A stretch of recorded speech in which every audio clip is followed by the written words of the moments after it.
Hi மக்களே, welcome to Salan's cooking and baking. இன்றைக்கி ஒரு முட்டை குழம்பு வைக்க போகிறோம். அதுக்கு ஒரு கடாய் அடுப்பில் வச்சு ஒரு 2 டேபிள் ஸ்பூன் எண்ணெய் ஊற்றி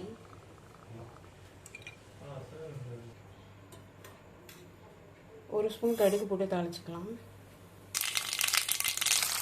2 பெரிய வெங்காயம் நீளமாக வெட்டி சேர்த்து வச்சேன், நல்லா வதக்கிக்கலாம். 4 ஸ்பூன் மிளகாத்தூள், 4 ஸ்பூன் தனியாத்தூள், 1 ஸ்பூன் மஞ்சத்தூள். அப்புறம் இந்த டிஷ்ஷுக்கு தேவையான அளவு தண்ணி சேர்த்துக்கலாம். தண்ணியை சேர்த்தா இந்த மிளகாத்தூள் நல்லா கொதித்து மிளகாத்தூள் வாசனையும் போயிடும், குழம்பு நல்லா ரெடி ஆகிடும். இந்த இதுக்கு தேவையான உப்பு, வேக வச்ச முட்டையை சேர்த்துக்கலாம். இதுக்கு தேங்காய் அரைக்கிறதுக்காக ஒரு 4 பீஸ் தேங்காய் எடுத்து வச்சுருக்கேன். இந்த தேங்காயோட 1 ஸ்பூன் சீரகம் சேர்த்து நல்லா தண்ணி ஊற்றி பேஸ்ட்டாக அரைச்சிக்கலாம். இதை அரைச்ச தேங்காவை இந்த குழம்புல சேர்த்துக்கலாம்.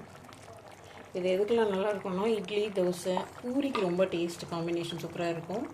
சாதத்துக்குமே நல்லாயிருக்கும் இந்த முட்டை குழம்பு.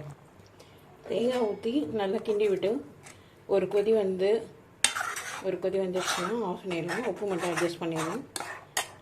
நான் இன்றைக்கி இதை பூரி கூட காம்பினேஷனாக தான் செய்கிறேன். குழம்பு ரெடி ஆகிடுச்சு, ஆஃப் பண்ணிடலாம்.